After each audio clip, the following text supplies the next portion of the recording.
Hi, and welcome back to Focal Point AFR Talk. Brian Fisher is my name. Great to have you in the conversation today. You've probably heard by now that Bo, the first dog, a Portuguese water dog, was flown on an Osprey. This is a Marine helicopter, $11,000 an hour to fly this thing, normally reserved for military operations. President Obama had his dog flown to Martha's Vineyard, private plane. He's the only passenger on board the Osprey. This is like a helicopter-type aircraft that lifts off like a helicopter and then flies like a plane. $11,000 an hour to operate that thing, and President Obama had the dog, the family dog, only passenger on the thing, flown to Martha's Vineyard for the first family vacation. So that is what is going on this week in our nation's capital and regions around. You might have heard about this.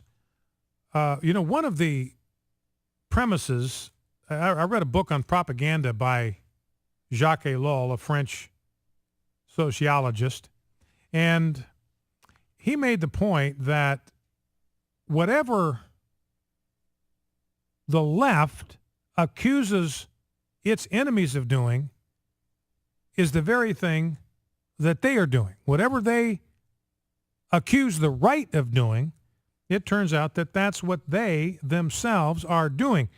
Now, I've got a story in a stack, and I don't know where. I lost that thing. I misplaced it.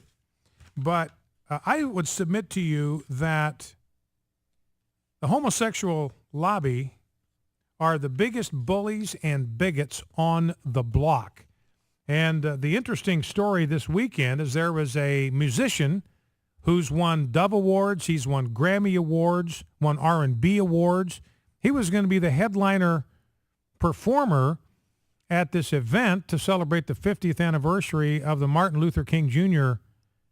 I Have a Dream speech. He was going to be the headliner. The concert was going to be at the Martin Luther King Jr. Memorial. But it turns out he is a former homosexual. He's a former homosexual. So they bounced him. Gay activists complained. The mayor of D.C. got involved, went to the organizers, went to the artists and said, look, we're going to have to disinvite you. It'd be fine if you were still a homosexual. But the problem that you have created for yourself is you have left the homosexual lifestyle, and we can't abide that. We don't approve of that. And in essence, here, these black activists, now listen to what they're doing here. These black activists were saying to him, you cannot be on the same platform with us. I don't care about your race. Homosexual agenda trumps race. You're a former homosexual. You're not a practicing homosexual. You're not involved any longer in deviant sexual behavior. You can't be on the same platform with us. You're gone. You're out of here. You're history. Even though this is a concert that's going to be held in front of the Martin Luther King Jr. Memorial with the statue and everything. What he fought for was civil rights and acceptance. But no, you don't get that. You do not get to sit at the same lunch counter that we do. You do not get to sit at the same lunch counter as we do. You do not get to sit in the front of the bus. You got to go to the back of the bus. You have no place here. So they are just bullies and bigots of the first magnitude. Now, and we've talked about the advance of the homosexual agenda in the military. I did an interview last night and this morning on this subject. We, as you're aware, have sent a letter to the Secretary of the Air Force, insisting really on a meeting with them, the same one that Mikey Weinstein from the Military Religious Freedom Foundation had. He met with them in May, and all of a sudden we see a complete clampdown on religious liberty in the Air Force in particular. You got chaplains being censored. They put columns up on the Air Force Base website that talk about the fact that there are no atheists in foxholes, quoting President Eisenhower. Mikey Weinstein and this atheist outfit complains to the base commander. Within 5 hours, that column, that post is pulled down off of the base website. You've got this mural or this painting at an Air Force base in Mountain Home, Idaho, about 40 miles from where I used to live. Been on that wall of that cafeteria for years. Quoted Jesus, blessed are the peacemakers. pictures men in uniform because that's what they do. By being prepared for war, they protect our peace. It's peace through strength, as Ronald Reagan said. Blessed are the peacekeepers, Jesus said. Blessed are those who are willing to serve and defend their nation's freedom and its liberties. Well, Mikey Weinstein heard about this 56 minutes later. He calls the Air Force commander 56 minutes later. That photograph has been pulled down. That painting has been pulled off the wall of the cafeteria. Nobody had ever complained about it. A private call to Mikey Weinstein, boom. So these guys are dancing to his tune. I mean, he is calling the shots. Mikey Weinstein is running religious affairs. Now, he's a private citizen. He's a civilian. He is ordering military brass around. He is telling them what they may and may not do when it comes to religious expression. Now, at the same time, you have this advance of the homosexual agenda in the United States military, including in the Air Force, which is now becoming the most secular of all of the branches. It used to be the most Christianized.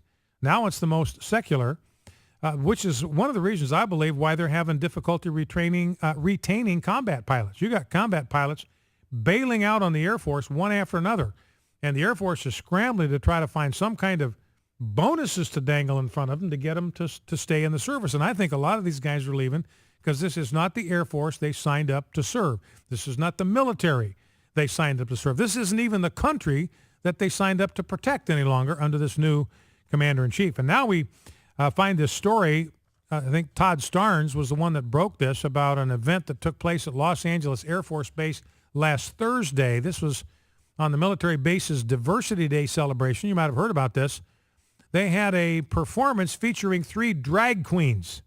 This was on the Air Force Base, and the Brigadier General Tammy Smith, she gave a speech at this thing. Got 3 drag queens prancing around, some musical deal, and she got up and asked members of the military to be accepting of diverse cultures and lifestyles. I would ask you, she said, to give special space or to give space to people to be authentically who they are. Now, if you're a Christian and you are authentically who you are, which means that you cannot accept the normalization of homosexual behavior, and you are instructed to speak the truth in love, and you are compelled to be authentically who you are, you must express that point of view. Well, you don't get to be authentically who you are. You have to give space to those that are involved in sexually deviant behavior so they can be authentically who they are, which is not even authentically who they are. This is not who they are authentically. They weren't designed for this. They weren't made by God for this kind of expression. But you even got a brigadier general up there saying that you've got to accept this, and if you got a problem with it, stuff it, sit on it, and just deal with it. You know, and we were talking about how socialism, you know, is basically materialism. Well, that's what you've got right now. Going back to the Obama vacation, this is exactly what you've got this is materialism, blatant, naked materialism on steroids. You're staying at a $7.6 million beachfront house. They're renting homes at $300-400 a night for like 70 Secret Service agents. They have an $11,000 per hour helicopter ride for the family dog. So that's what socialism, that's what it looks like. Remember Animal Farm, George Orwell, into the book. The pigs led this revolt against the farmer. And you get to the end of the book, and the farm animals are still out in the barnyard, and it's the pigs that are now in the parlor where the farmer used to be, simply bumping him out and now helping themselves to all of the fruit of the farm. So anyway, that's what's going on in the military. Now, a couple of quick sound bites before we go to the break. Let's grab clip number 1. The audio is not real great on this, so I'm going to ask you to listen. This is a town hall meeting with Representative Michael Burgess. And remember, there was a proposal that was brought forth to the House to have atheist chaplains. And I don't know what how chaplains pray.